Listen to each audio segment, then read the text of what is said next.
Kaya Jeff, sarap maglambitin dito sa bintana, oh. Tara! Wee! Wee! Wee! Pag ikaw nahulog dyan.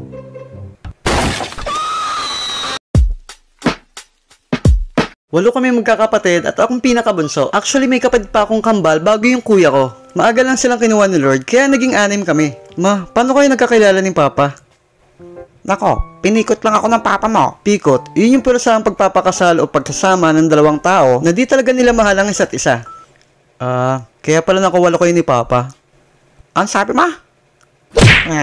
At dahil bunso ako, ramdam kong akong paboritong anak ng mama ko noon.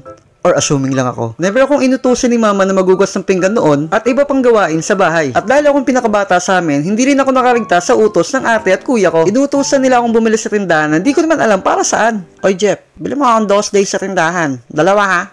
Ate Daday, ano yun? 2 days yung napkin. Ha? 2 napkin, bilisan mo! Ate Daday, di ko naman alam yun eh. Baby pa ako, baka magkamali ako. Basta sabihin mo, pampe! Nagkaroon ng anak sa pagkadalaga ang panganay kong ate. At dahil nagkaroon ng pangalawang asawa yung ate ko, pinaalagan niya lang ito kay mama at nagkaroon ako ng instant kapatid. Dahil maaga nakapag-asawa at umalis na ng bahay, ang panganay namin at pangalawa kong kapatid, wala akong masyadong childhood memory sa kanila. Kaya umpisa natin ang kwento sa pangatlong kong ate na si Ate Daisy, sunod si Ate Daday, si Kuya Makoy, at sa kinakapatid kong si Jenny. Sa pamilya natin, meron talaga tayong isang kapatid na masikaso, lalo na sa ating mga bunso. Isang araw, nagpaalam si mama na aalis papuntang palengke. O Daisy, ikaw muna bahala sa kapatid mo, ha? Opo, ma. Ay, wow, di na naiyak si Jepoy, ah. Siyempre, big boy na ako eh.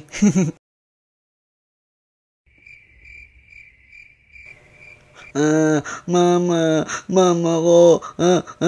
Jepoy, huwag ka nang umiyak. Uuwi din si mama. Naalala ko noon bago ako matulog, lagi ako nililinisan ng katawan ni Ate Daisy. At pagkatapos namin kumain ng dinner, siya lagi nagpapainom sa akin ng vitamins. Inumin mo na tong vitamins mo. Tapos maya-maya, sleep ka na, ha? Ayoko pa matulog. Intayin ko si mama. Nainom ko naman yung vitamins ko nun. And then, nakauwi naman si mama, kaso nakatulog na ako. Hanggang sa nakapag-asawa na rin si Ate Daisy at umalis na siya ng bahay at sa Batangas na rin siya tumira. Hindi rin mawawala sa pamilya ang kapatid nating Maldita.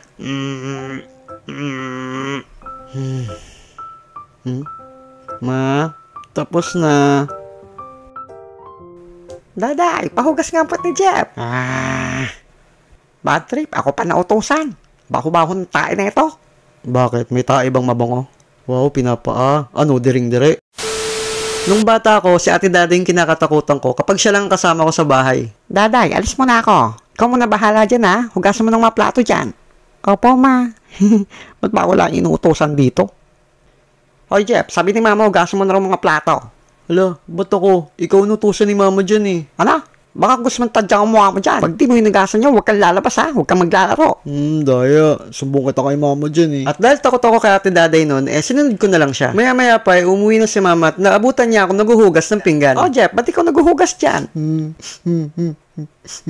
Daday, halika nga dito. Napagalitan ng todo-todo si Ate Daday nun. Kaya siya pa din ang pinagugas ni mama ng pinggan. Minsan, na high blood si Ate Daday. Dahil hindi magkapares yung medyas namin ni Jenny na nalalaban niya, pinakain niya sa amin yung medyas na yun. O, diba? Yummy!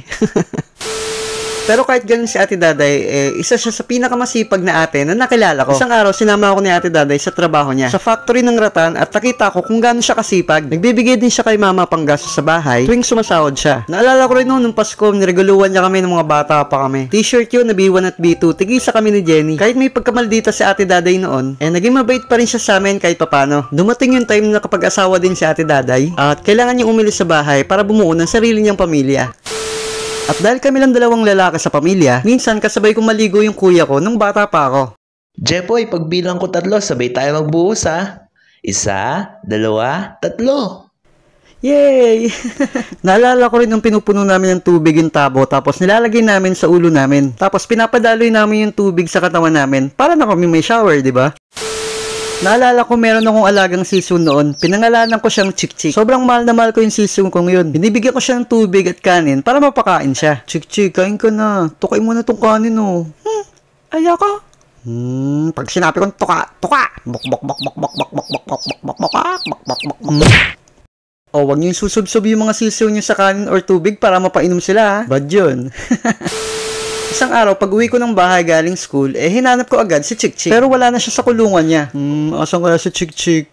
Jepoy, kain ka daw muna, sabi ni Mama. Hala, Chick-Chick. Nawala kasi sisiw mo kanina. Nahulog sa drum. Ayun, nalunod.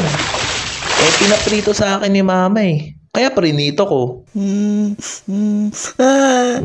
Huwag ka na umiyak. Mukha ka naman masarap eh. Kain ka na. Di ko sure kung pinaprank lang ako ng kuya ko nun, pero after nun, di ko na talaga nakita yung alaga kong sisiw. Dumating din yung time na umalis din si Kuya Makoy sa bahay namin. Actually, di ko talaga alam kung anong dahilan. At sa pamilya natin, meron tayong kapatid na masarap asar-asarin. Oh, Jenny, blow the candle na. Lo, tinulungan ko na nga eh. Arte naman ito. Naalala ko ng mga bata pa kami, hindi binigyan ni Mama ng pambiling paper doll si Jenny noon. Dahil medyo marunong naman ako mag-drawing, ginawan ko siya ng paper doll. Nag-drawing ako ng isang cute na babae sa isang papel at ginupit-gupit ko yung gilid hanggang sa maging paper doll na siya. Ayun, tuwan-tuwa si Jenny sa paper doll na ginawa ko para sa kanya. Bukod sa paper doll, nag-drawing din ako ng mga maskara at umarte din kami mga superhero. Astig, no? Sabi nila, pag may pagkain daw, dapat hating kapatid. Pero minsan, mas masaya mong buraot eh. Ano yan? Cheeseburger, bigay ng ninang ko. Gusto mo? Di bili ka. Natikman ko na yan dati. Pangat yung lasa, di naman yung masarap. O hindi masarap kaya. Sige nga, patikim nga niyan kung masarap. Lo, lumutikim. Ano ka, hilo? Damot, pag binilang ko ni Mama, huwag kang hihingi ito na nga. Basta isang kagat lang Mama! At dahil sa diskarte nila Mama at Papa, nagka-second floor ang bahay namin kahit gawa lang sa kahoy at plywood. Isang hapon, nag-drawing ako nun sa second floor kasama ko si Jenny. Kaya Jeff, sarap maglambitin dito sa bintana Tara! Pagkatingin ko sa kanya, nakita ko siya na nakalambitin sa bintana namin at nakaapak sa may dingding sa may bandang harap ng bahay namin. Pag ikaw nahulog yan, ewan ko lang sa'yo. At dahil paulit-ulit yung lambitin niya, biglang nabutas yung dingding na inaapakan niya. Kuya Jeff! Ay, hala.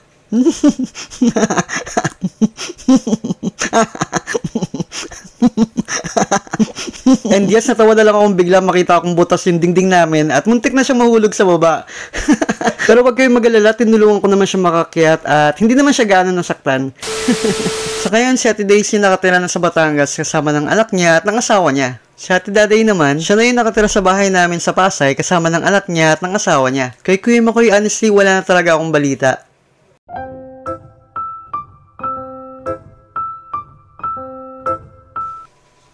Jenny, kung saan ka man naroroon ngayon, sana masaya ka na dyan. Hoy, Kuya Jeff! Huh? Anong pigsabo mong bobo ka? Buhay na buhay pa ako, hype ka!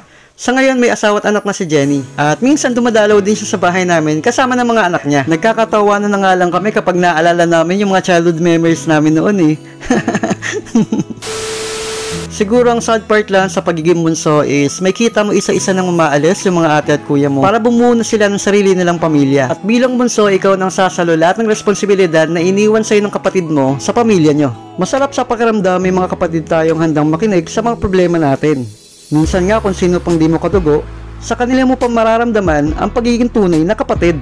I-treasure din natin sila. Nagpapasalamat pa din ako, meron pa din ako mga kapatid na sumusuporta sa talento ko. Ikaw man sila madalas makasama, nararamdaman ko naman sa kanila ang suporta bilang kapatid.